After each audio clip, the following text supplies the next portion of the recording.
You may appear to be in control of everything.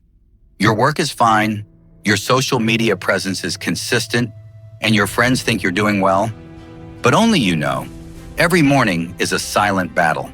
Not a fight against the world out there, but against yourself, against laziness, procrastination, and the lingering questions in your head. What am I living for? Why do I still feel empty when nothing seems to be missing? You are not alone. This is the silent failure of modern humans. Not a lack of opportunity, talent, or intelligence, but a lack of mental strength. We chase external things: validation, comfort, speed, convenience, yet we forget. Inner strength is what determines how long you can stand in the storm. And here's the paradox. The easier life becomes on the outside, the weaker we become on the inside. Marcus Aurelius, the emperor who ruled an entire empire, still wrote each night, "You have power over your mind, not outside events." That quote isn't just something to read and admire, it is a living weapon.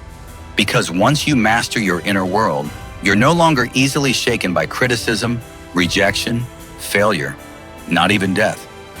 You stop living like a leaf drifting on the current. You start mastering yourself. But let me make this clear. This video is not something you watch passively. It's not just a burst of temporary motivation. It is a wake-up call, a knock on your mind, if you are brave enough to face it. You need to know this. Just one violated principle, just one, can cost you your clarity and courage when you need them most. Not because you are weak, but because you haven't trained it daily.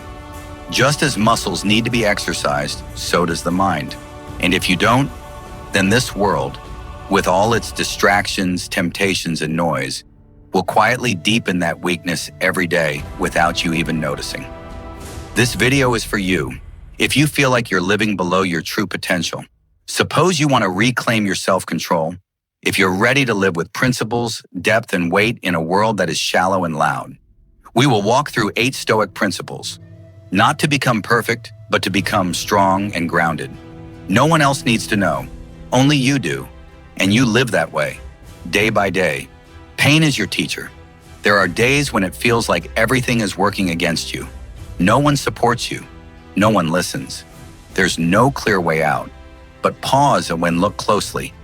This isn't punishment, it's training, because life doesn't punish you. Life shapes you, and pain is the most silent, yet most demanding teacher you will ever have. Marcus Aurelius wrote, "The impediment to action advances action. What stands in the way becomes the way." When you are pushed to your limit, you don't collapse. You are forced to dig deeper. You are forced to turn inward, to search for something you've never used before, inner strength. And it is in that moment, not when everything is smooth, that you grow. Seneca understood this better than anyone. Despite being one of the wealthiest and most powerful men in Rome, he deliberately chose days to live like the poor, sleeping on cold floors, wearing coarse clothing, eating plain, cold food. Not because he was a masochist, but because he wanted to train himself not to panic if one day he lost everything. Simulated hardship, so he wouldn't tremble when real hardship came knocking. That is discipline of the mind, not punishment, and you can begin training that today. Go for a run in the rain. Work an entire day without complaining. Reject the comfort you usually rely on. Then write down one short sentence. I am still standing. Because that's the goal. Not to avoid suffering, but to become so strong that suffering no longer controls you. Fire doesn't destroy steel. Fire forges it. And if you're brave enough to endure it, you will become the hardest, strongest version of yourself. Master your emotions, claim your freedom. Many people want to conquer life, yet lose the very first battle, the one against their own emotions.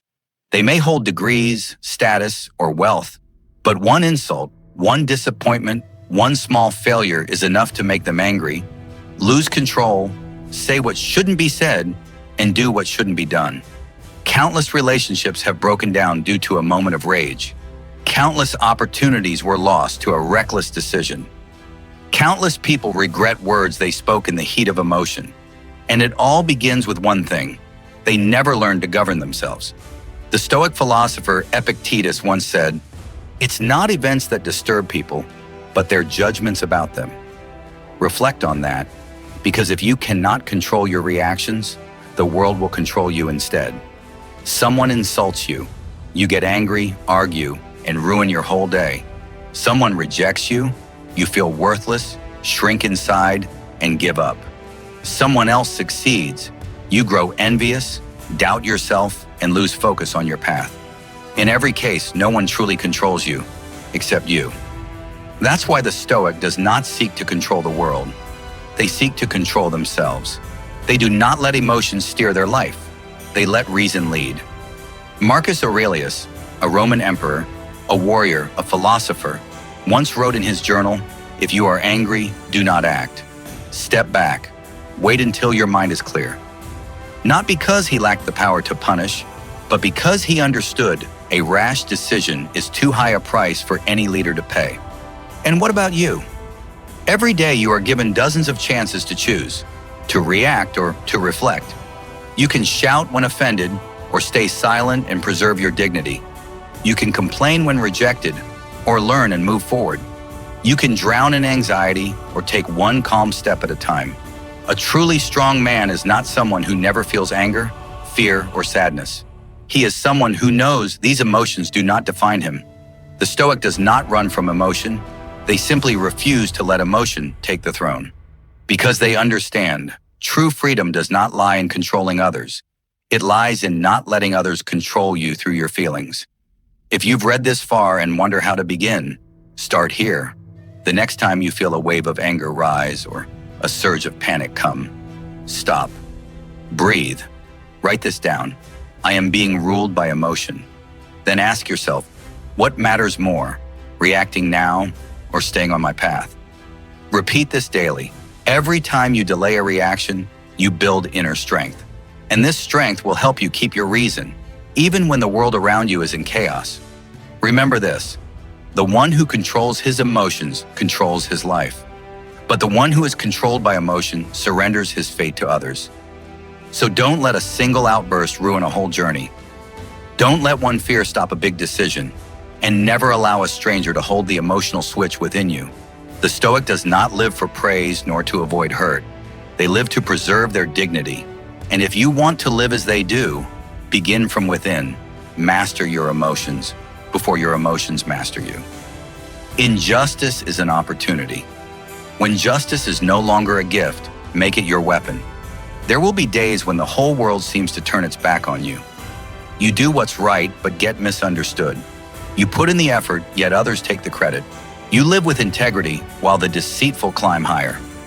In such moments, injustice is more than a surface wound. It cuts deep into your sense of dignity. But remember this, injustice can't destroy you unless you let it make you bitter. A wise man does not answer with rage. He turns it into fuel for resilience. Because injustice is the ultimate test. Are you living by real values or only standing firm when praised? Epictetus, a great Stoic philosopher, was once bound in chains as a slave. His body could be beaten, but his mind was untouchable. Later, he became a teacher to Roman nobles, instructing them on freedom. Not the kind that comes from rank, but the kind that comes from not depending on circumstance. He didn't need a throne. He sat atop the summit of self-mastery. He understood this. Injustice is the soil of the strong. The weak curse it. The strong plant seeds. Marcus Aurelius, the emperor of Rome, was betrayed by his closest advisor. An ordinary man might have lashed out, exiled the traitor, and ruled by fear to protect his power. But Marcus did not answer betrayal with bitterness. He answered with unshaken steadiness and righteousness. He knew true power is not about what you do to your enemies. It's about who you remain amid the storm within. That's why he's called the philosopher king, not because he ruled an empire, but because he ruled himself. You cannot avoid injustice. No matter how decent you are, someone will criticize, exploit, or stab you in the back. But that's no reason to abandon your values. Don't let them drag you down by turning you into someone petty or spiteful. The injustice you endure today is the forge where your inner strength is tempered, and no one can take that from you. If you've ever been betrayed, belittled, or denied something you truly deserved, don't seek revenge. Rewrite the story as a journal entry. Put pen to paper and ask yourself, how will I turn this into motivation? Write it like an oath not to let suffering ruin you, but to use it to refine you. Because in the end, the one who prevails isn't the one favored by the world. It's the one who turns every wound into a reason to stand tall. That is the Stoic spirit, living as if every injustice is a stepping stone toward true freedom. Focus on what you control. When a ship is tossed in a storm, its survival doesn't depend on the strength of the wind, but on the steadiness of the hand at the helm. Your life is the same. You cannot control circumstances, the weather, or people's hearts, but you can control yourself, and that is true power. In a chaotic world where most are pulled by forces beyond their will, the Stoic chooses the opposite, to hold firmly only what they truly own, their reason, their actions, and their responses. Power lies not in the storm, but in how you steer the ship. This is the philosophy Epictetus lived, not just preached. Once sold as a slave, beaten and belittled. Yet no one could force him to become a small man. Because Epictetus believed, as long as the mind stays clear, freedom remains. No one can take that from you unless you hand it over.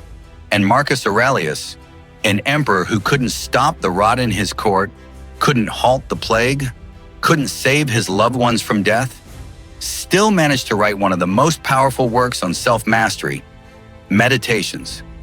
Each line he wrote was an anchor to keep his mind from drifting into what he could not control. You can live like that, and it starts with something simple. When you feel anxious or overwhelmed, instead of letting emotions take over, take a sheet of paper and draw 2 columns. What I control and what I don't. Write it all down. The rain, the opinions of others, the outcomes, place them on the right. On the left, write, my thoughts, my responses, my effort today. Then act decisively based only on the left column. That is the kind of inner power no one can invade. So next time life throws a storm your way, don't ask, why me? Ask, how will I steer this ship? Stoicism doesn't teach you to run from the storm. It teaches you to be strong enough to pass through it without losing yourself. And that is the power of a life with direction, foundation, and principles. Nothing can defeat someone like that. Forge your will through hardship. Strength is not given. It doesn't fall from the sky. It doesn't come from a fleeting moment of inspiration. It's not a gift you're born with. True strength, the kind that keeps you standing in hardship, steady in chaos, and unmoved by emotion, is forged from sweat, from intentional repetition of what is uncomfortable. If you're serious about changing yourself, there is no other path than learning to endure deliberate hardship. Discipline is not a prison. It's a shield against procrastination, doubt, and those fragile moments we all have. Every time you delay, you teach your mind, this isn't urgent. Every time you make an excuse, you convince yourself you're too weak to act. Every time you give up, a crack forms in your foundation of will. And if you don't repair it, it will collapse when you need it most. That's why forging yourself through hardship is the highest act of someone truly serious about their future. Seneca, one of Stoicism's greatest thinkers, lived amidst power and luxury as an advisor to the Roman emperor. But instead of indulging, he chose the opposite. He rejected parties, distanced himself from material temptations, and kept a minimalist life. Not because he was poor, but because he knew every luxury you depend on is another chain around your spirit. Only when you are no longer controlled by rich food, late sleep, or cheap praise can you reach true calm. And calmness is the foundation of strength. Want to build willpower? You don't need expensive retreats or a perfect time. You just need to start with small, resistant acts. Today, try one of these. Wake up 1 hour earlier than usual, even if it's raining, even if you're exhausted. Eat a plain dinner, no seasoning, no oil, just enough to be full. Work with full focus for 90 minutes, no phone, no internet, no breaks. You don't have to like it. It will be unpleasant. You'll feel like you're forcing yourself. But inside that discomfort, you are building someone new, harder, clearer, more in control. Each act is a brick.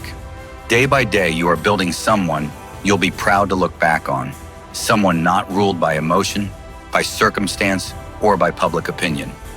Someone who does not fall easily. You may not control life, but you always control your actions. And if you can master the small things, an hour of sleep, a meal, a work session, you can master your life. No one can forge your will for you, but anyone can begin today. And if you're still reading this, I want you to remember one thing.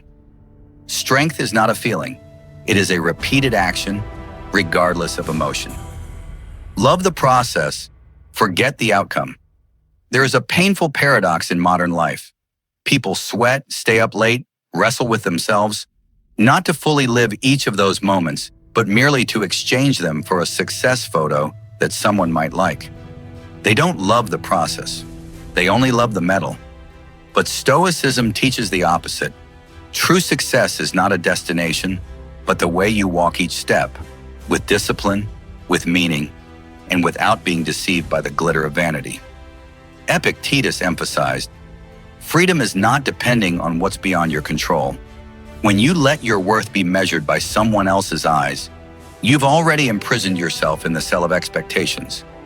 But if you do the right thing, do it wholeheartedly, even when no one applauds, you've already won.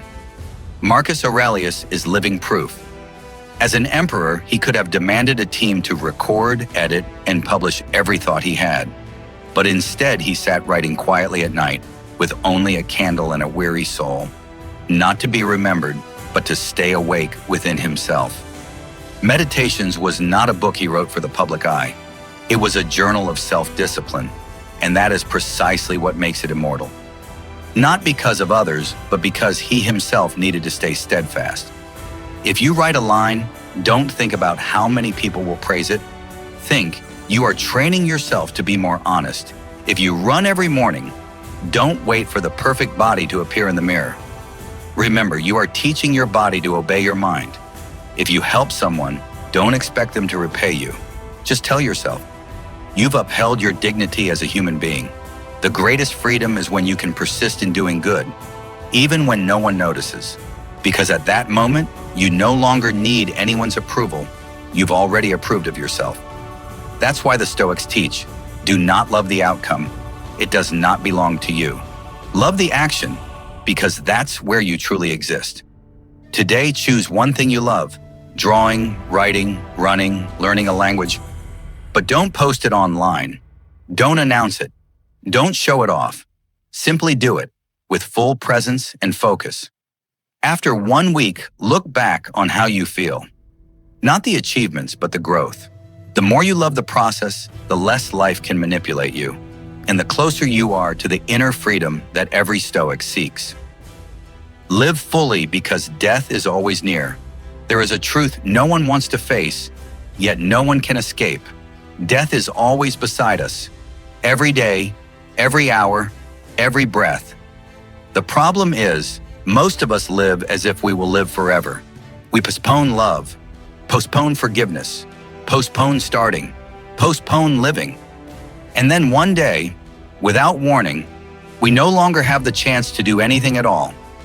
All the dreams, the unsaid words, the unlived lives vanish into silence. That is not the tragedy of death. That is the tragedy of a wasted life. A Stoic does not see death as something to fear. They see it as a compass, a powerful reminder. You are not immortal, and it is precisely this awareness that makes each day valuable. Marcus Aurelius, emperor, warrior, philosopher, once wrote, "Do not act as if you were going to live 10,000 years. Death hangs over you. While you live, while it is in your power, be good." He didn't write this to frighten himself or us, but to awaken. Seneca, in a famous letter, put it more plainly. Life is not short. It is only short to those who waste it. He didn't believe time was scarce. He believed we simply let it slip by without truly living. How many times have you told yourself, "I'll call my parents tomorrow," or "When I have time, I'll start learning what I love," or "When the conditions are right, I'll quit this job," but tomorrow becomes forever? and you wake up realizing you've lived a life not your own, but one ruled by fear, by others' expectations, by delay. The philosophy of memento mori, remember you will die, is not meant to make you gloomy. It's meant to make it clear, to help you live today with clarity, awareness, and purpose. To stop spending your time on things that don't matter. To stop sleeping through a mediocre life when deep down you were born for more. So today, right now, choose to live as if you knew time was limited. Do the thing you've put off for too long. Call someone you love. Say thank you. Forgive someone or yourself. Open the first page of the project you keep saying you'll start. Write the first sentence. Take the first step. You don't need to be sure of success. You just need to be sure you won't die full of regrets. None of us knows how much time we have left, but we always know this: today is still here, and that is enough to begin living fully, loving deeply, and being truly present. Not for anyone else, not for applause, but because that's the only way not to die while you're still alive. Live like you know that. Live by principles, not praise. Integrity needs no spotlight. It shines even in darkness. That is a reminder for anyone trying to live in a noisy world where applause can drown out the voice within. Have you ever done something good, but felt unsettled because no one noticed? Have you ever stood up against something wrong, then wondered if you were being too rigid? The truth is, living by principle has never been easy, especially when the only reward is still being able to respect yourself. Marcus Aurelius, the most powerful man of his time, wrote himself a simple question every night. Have I betrayed my better nature today? Not, did anyone admire me? Not, was I credited for anything? Simply, did I stay true to what I believe is right? And if the emperor of all Rome asked himself that every day, then we, ordinary people, have even less reason to ignore it. A Stoic does not act to be praised. They don't need medals for morality. They know that every small decision, telling the truth instead of what's easy, keeping a promise no one remembers, refusing what's profitable but wrong, is a brick in the foundation of character. No one sees it? Even better, because that's when you know exactly what you're living for. As Seneca once wrote, the true measure of virtue is how you behave when no one is watching. Today's practice is simple. Do the right thing, even if no one knows. It might not be lying to dodge responsibility. It might be staying silent instead of joining the crowd. It might be keeping a promise simply because you made it. And don't post about it. Don't wait for applause. Don't seek the spotlight, because a Stoic only needs one thing: the mirror of their conscience and the calm of facing themselves in silence. Reputation can be bought. Wealth can polish your image, but dignity, no one can hand that to you. You must guard it, day by day, choice by choice. And one day when all the praise has faded, when the crowd moves on to someone else, you will still have something no one can take. A life that never betrayed what you knew was right. And that is the deepest kind of victory, even if no one sees it. We've walked through 8 demanding principles of Stoic living, not to become cold or inhuman, but to return to what is most human: reason, self-control, and dignity. I've worked with many people, from successful entrepreneurs to professional athletes, and those navigating deep personal crises. And the clearest thing I've seen is this: no one becomes resilient by luck. Every one of them has an inner discipline, a core made of steel, a personal manifesto no one else can see, but it's what keeps them from breaking. When you live by these 8 principles, you no longer need motivation every morning. You no longer need recognition, and you're no longer shaken by success, failure, praise, or criticism, because you know clearly, if it's the right thing, do it, whether anyone is watching or not. Life doesn't destroy the weak. Life merely reveals them. And if you don't forge yourself into an inner warrior, this world will consume you, piece by piece, through procrastination, exhaustion, confusion, and the quiet erosion of your identity. Live like a modern Stoic, silent, independent, unwavering. Because if you don't stand for your principles, you'll fall under the choices of others.